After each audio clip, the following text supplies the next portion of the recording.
Bom dia, pessoal. Como é que vocês estão? Canal Luz no Fim do Túnel. Aqui Hélder de Araújo.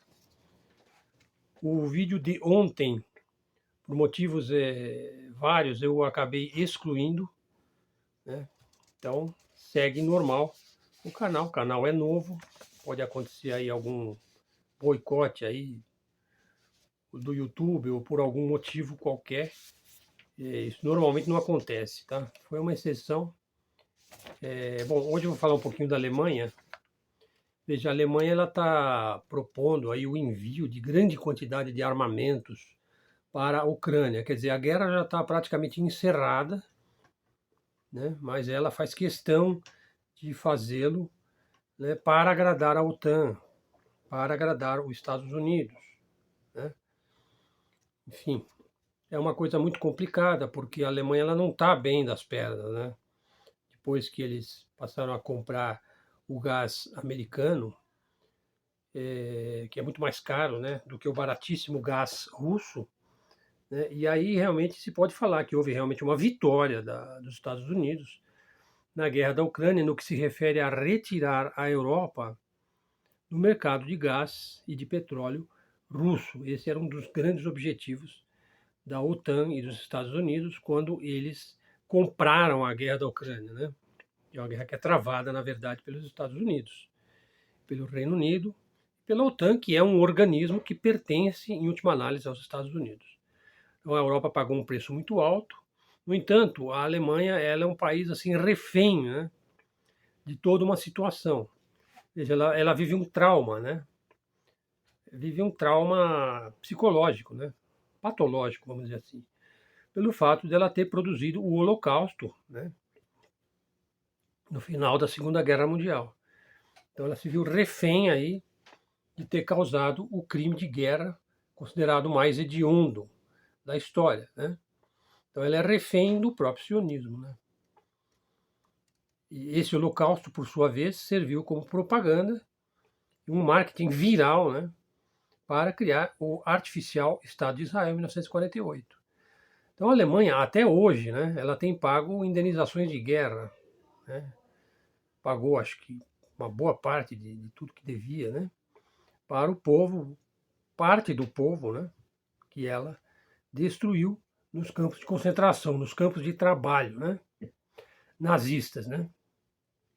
Então qualquer coisa que se decida com relação a qualquer decisão que venha de Israel, né, a Alemanha é o primeiro a dizer amém, amém, amém, vocês estão certos, vocês estão certos. Por quê? Porque ela tem aquela culpa atávica, né? Ou seja, é um verdadeiro trauma, né? Então eu acho que é um caminho ruim para a Alemanha, né? Ela deveria fazer, não vou dizer que ela deveria fazer um revisionismo histórico, isso seria um verdadeiro pecado, né? O revisionismo histórico é uma corrente histórica séria, né, que questiona aí os números do Holocausto, né, que mostra que não é bem assim como os sionistas dizem, né, que não foi bem assim. Né. Eu já publiquei sobre isso daí no meu blog também. Tem pelo menos uns 3 ou 4 autores que são revisionistas históricos sérios. Né. O fato é que a Alemanha, eu acho que é o caminho errado ela prosseguir nesse esforço de guerra ucraniano, porque parece que ali é um abismo sem fim, né? Qualquer arma que você colocar ali vai virar sucata. Porque a Rússia ela tem uma economia de guerra industrial. Na verdade, a Rússia nunca esteve fora de guerras, né? Então, ela é um povo guerreiro. E outro ponto muito importante: quem ganhou a Segunda Guerra Mundial foi a Rússia. As maiores perdas em termos de soldados e de civis foram os russos que tiveram. Foram eles que contiveram os nazistas, né, lá na Rússia, quando eles resolveram invadir a Rússia. Então, as maiores perdas foram dos russos. E, uma vez que os russos venceram, eles estavam penetrando o território europeu, né, porque ele venceu os alemães em casa, através de imensas perdas.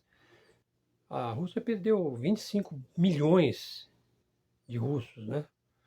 Tem muito historiador aí de meia pataca que coloca essas perdas russas na guerra como crimes cometidos pelo Stalin, crimes cometidos pelo stalinismo, pelo comunismo, não sei o que é uma conta completamente diferente, né?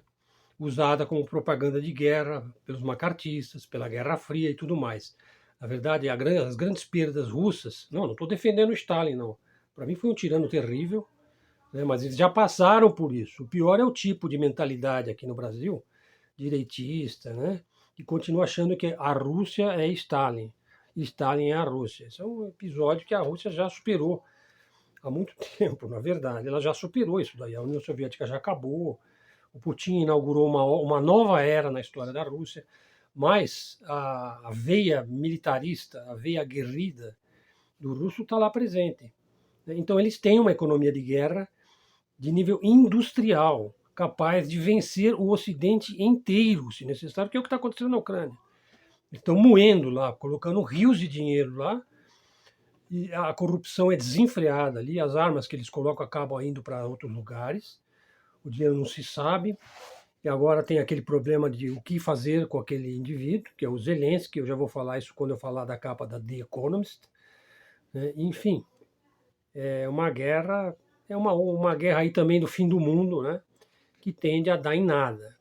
E a Rússia, claro que ela não vai fazer um armistício agora, um tratado de paz artificial para beneficiar a OTAN, né?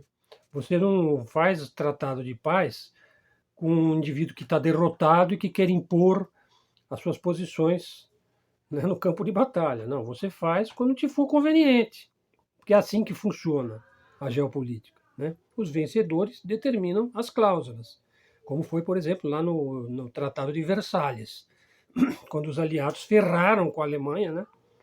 Isso foi na Primeira Guerra Mundial, né?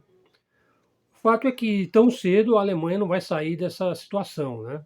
Ela está num problema econômico muito sério e, ao mesmo tempo, ela resolve isso de que forma? Enviando mais armas para a Ucrânia. Quer dizer, jogando dinheiro literalmente no lixo, né? Ontem eu publiquei esse vídeo que eu removi ontem, eu falei sobre mudando de assunto, né? Eu falei sobre um Twitter do famoso Elon Musk, né? Que é o Loki do bem, né? Então ele coloca assim: Who do you think owns the press? Quem você acha que é o dono da mídia e da imprensa e da grande mídia? Hello, CBS, ABC, CNN, The Washington Post, The New York Times, The Economist, o BBC, a BBC, né? O HuffPost, The Guardian, Vox, BuzzFeed, as maiores empresas de mídia impressa e digital, jornal, TV do mundo. Então ele publicou aí com o logotipo de cada mídia, de cada empresa, e aí ele mostra quem é o dono, o principal acionista dessas empresas, quem é o chairman, o CEO, o principal executivo da empresa, são todos eles, todos sionistas, né? Judeus sionistas, né? Então assim, praticamente eles são dono de toda a mídia mundial, né? Daí ele fala, por que você acha que Israel pode fazer o que ele quer ali na faixa de Gaza, né? Tipo cometer genocídio, fazer limpeza étnica, fazer coisas terríveis ali, né? Que o iguala àquilo que ele acusa no seu principal inimigo ali, que é o Hamas. Ele não pode fazer isso, né? O fato é que a capa da The Economist, que é uma das revistas mais famosas do mundo, né? E que é abertamente dita como pertencente à família Rothschild, que aliás é a principal acionista, a família sionista banqueira talvez mais famosa do mundo, né? E que também é dona da coroa britânica, né? Ela que faz toda a parte orçamentária, financeira e econômica da família real britânica, né? E também do Federal Reserve, né? Que é um banco privado também controlado, em última análise, pela mesma família, né? De banqueiros, né? E The Economist é uma das suas principais publicações, né? Eu acho assim, como a capa da Economist, como fonte de previsões da elite, só perde para os Simpsons, né? Assim, porque o pessoal que gosta de simbologia, né? Verifica que tem muitas coisas que eles colocam ali nos desenhos ou na capa da The Economist e que depois acontece, né? Tipo, olha, né? Mensagem preditiva aqui, né? fazendo aqui estou mostrando para vocês o que eu vou fazer o ano que vem, ó, né? E realmente muitas vezes isso ocorre. Então essa capa atual, que é da revista de 2024, você vai encontrar lá o Putin e o Zelensky, um olhando para o outro, no alto da capa, assim, no desenho. Em cima do Zelensky, você tem uma garotinha, silhueta, e um foguete, ou duas bombas. Então, você tem um quadrinho com duas bombas e a silhueta da garota, né? Quer dizer, não sei realmente o que significa essas duas bombas, né? Ou se ele vai ser lançado de foguete, ou se a garota vai ficar no lugar dele. Parece que vai ter eleição, ou não vai ter lá na Ucrânia, né? E em cima do Putin, uma silhueta de Donald Trump com um ponto de interrogação. Quer dizer, será que supostamente o presidente que gosta do Trump vai estar aí no ano que vem? E uma pomba da paz. Quer dizer que a paz, então, está nas mãos de Vladimir Putin. É isso daí, pessoal. Bom, e com relação às notícias de ontem, veja, boa parte da mídia está dando uma vitória acachapante de Israel na faixa de Gaza. Eu me pergunto, será que é tão fácil assim? E todo mundo se pergunta se Israel vai atacar no sul do Líbano, já que o Hezbollah destruiu uma série de radares, de equipamentos de vigia, de escuta, torres de vigilância naquela região. Inclusive tem vídeo sobre isso daí, né? A questão é a seguinte, essa guerra ela é o pano de fundo de uma outra guerra que é muito maior e muito mais relevante, que é a guerra contra os BRICS, que é a guerra da elite, do G7, os países mais ricos do mundo, encabeçados pelos Estados Unidos, contra os BRICS+, ou o BRICS Plus, que é o BRICS 11, que vai começar a funcionar no ano que vem. Veja, porque a Rota da Seda chinesa e o projeto comercial, industrial, produtivo chinês é o que mais cresce no mundo, é o que mais tem atraído aí países do mundo todo. São mais de 70 países, né? Praticamente a maioria dos países do mundo hoje tem como seu maior parceiro comercial a própria China, né? Então as estratégias aí da guerra de Israel, que é uma guerra contra os BRICS Plus, as suas estratégias imediatas são a demonização do Irã, né? Porque é um país que teima em ter soberania, ele quer ter armas nucleares, ele é um país fortemente nacionalista, tem um poderoso exército e vai entrar o ano que vem para os BRICS. Detalhe, é um país que tem muito petróleo e controla um estreito, o Estreito de Hormuz, por onde passa 25% do transporte de petróleo mundial. Quer dizer, um bloqueio desse estreito seria um verdadeiro desastre para os Estados Unidos e também para Israel, né? A outra estratégia, a eleição de Milei, que foi escolhido a dedo, né, pelos sionistas, para melar a relação da Argentina com o Brasil, já que o tal Milei é um indivíduo que vive em pleno macartismo, né, em plena Guerra Fria. Então ele não gosta do Lula, ele não gosta do Brasil, ele não gosta da China, ele gosta dos Estados Unidos e do neoliberalismo, né? Então, um indivíduo assim disruptivo, né?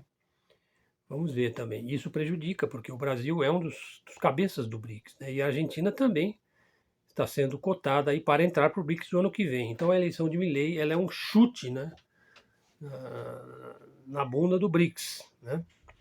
Vamos ver o que vai acontecer, né? E a terceira estratégia é escalar a guerra de Israel, né?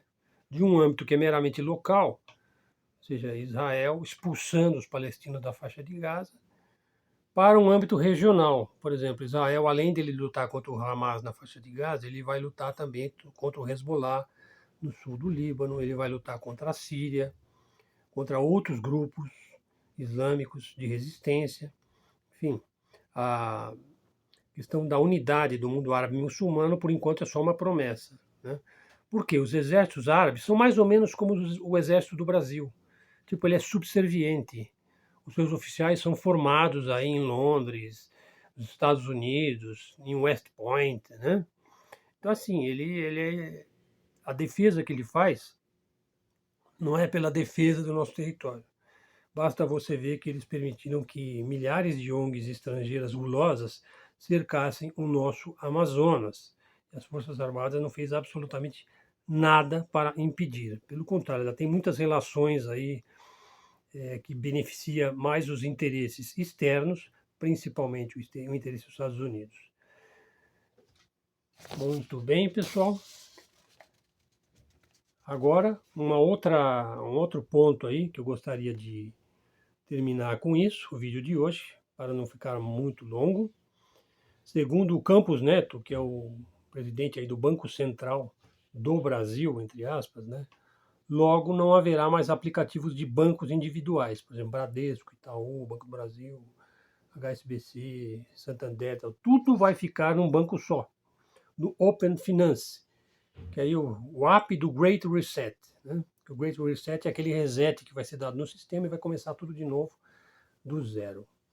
Bom, pode ser que os computadores quânticos aí poderão quebrar qualquer sistema, senha, conta, cadastro, software, né? Mesmo as senhas mais secretas do mundo. Daí que os governos estão correndo atrás dos melhores engenheiros de criptografia do mundo, a fim de tentar proteger os seus códigos do olho que tudo vê. O pessoal da comunidade Bitcoin afirma que é impossível quebrar o blockchain do Bitcoin. Vamos ver, eu já tive Bitcoin, depois eu gastei meus Bitcoins. Vamos ver como é que vai ficar o nosso dia, pessoal. Então tenham um bom dia a todos. Espero que vocês gostem do vídeo. Divulguem aí para ver se a gente consegue ter mais ouvintes. Até a próxima e fiquem com Deus.